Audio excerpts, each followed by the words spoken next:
Good morning. Good to be with you today. I have a passage to share with you. This is John from the Springs Mennonite Church, from the Psalm 5, the 5th Psalm, and the first couple verses. Reads this way. O Lord, hear me as I pray. Pay attention to my groaning. Listen to my cry for help, my King and my God. For I pray to no one but you. Listen to my voice in the morning, O Lord.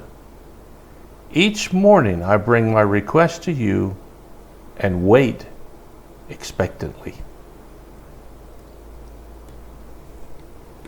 Well, talking with God should be a normal experience for all of us. Well, I know there's some people who talk to God with, shall we say, less than reverent words. But God created us to communicate to Him. He loves us. He wants us to love Him. Now, we're not robots, so He doesn't force us to. I don't know where you stand in your relationship with God, but He's not going to make you do anything. He gives us a free choice, and it's your choice how to respond. And this psalm talks about someone who made a choice. O Lord, hear me as I pray.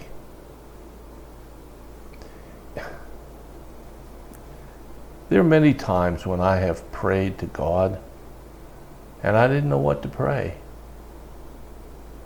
So I said something simple like, God, you know what you're doing.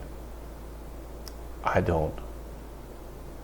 Help me to rest in knowing that you know what you're doing. Now that's not a real specific prayer. Doesn't address a particular need, though it's usually I give it when there is a particular need. But it's based on the fact that God is God and I'm not. And here it says, O Lord, hear me as I pray. Pay attention to my groanings. You see, God wants us to share whatever is on our hearts, however big or how small.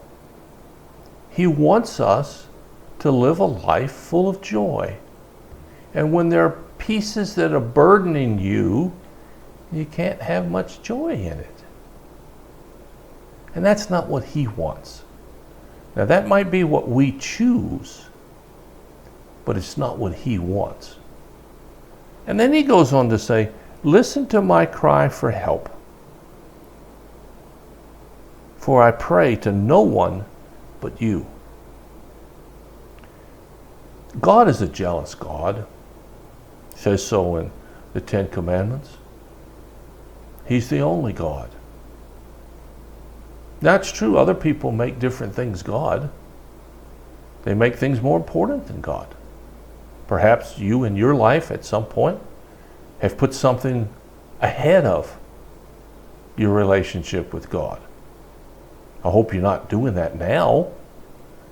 And if you are, well, change. You don't have to keep doing it that way. But this says, listen to my cry for help, for I pray to no one but you. Now this is not begging. This is not pleading.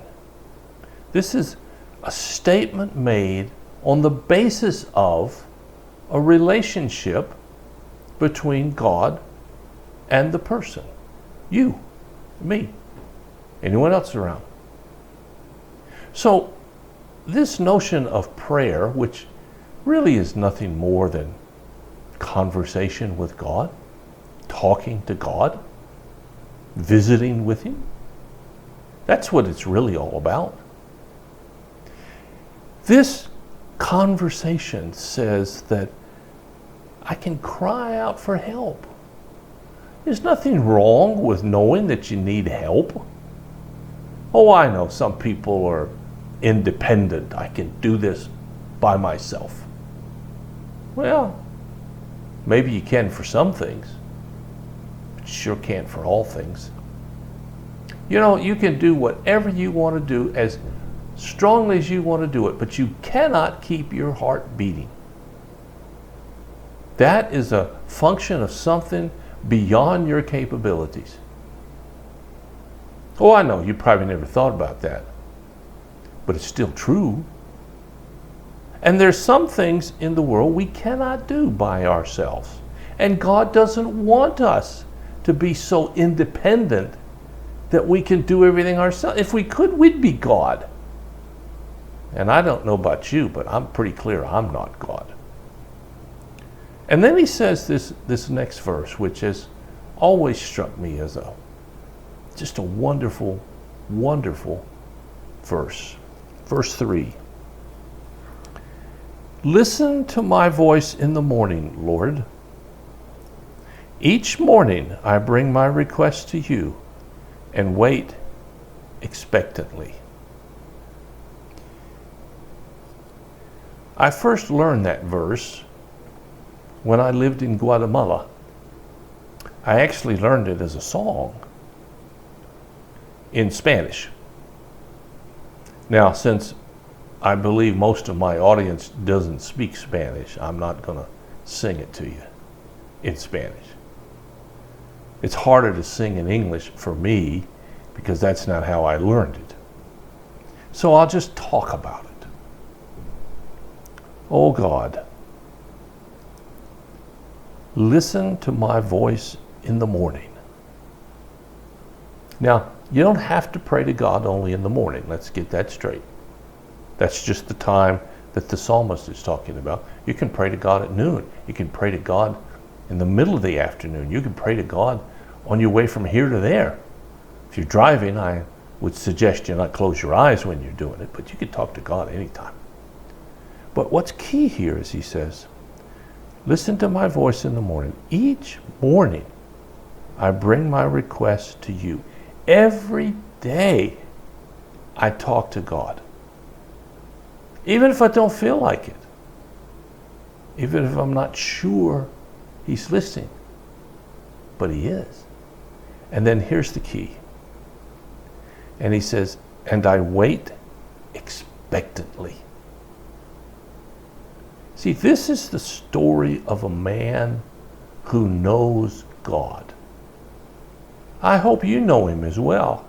And I hope you know him as well as the psalmist here does. This is a man whose relationship with God is so strong that he says, I can pray to him, and then I wait, expecting to hear an answer. You know, I find that many, many people, including Christians, are surprised when God answers their prayers. When in fact, they ought to be surprised if they don't seem to get an answer. See, we should expect God to talk with us. He says he will. This guy says, I'm going to wait. And I wait knowing you're going to answer. We shouldn't be surprised that God answers our prayers. We should ask them. We should ask them boldly. We should trust him for the best answer, and then we wait to see it because it's coming. Well, I hope that describes your life. I hope it describes your situation today. If it doesn't, okay, change it. You can do differently. Well, I'm out of time, so I'll just say, God bless you. If you have a need or a concern that we might be able to help with, please let us know. Just as soon as we hear, we'll do everything we can, as fast as we can, to help meet your need. Thanks so much for listening. Take care. I'll talk to you again.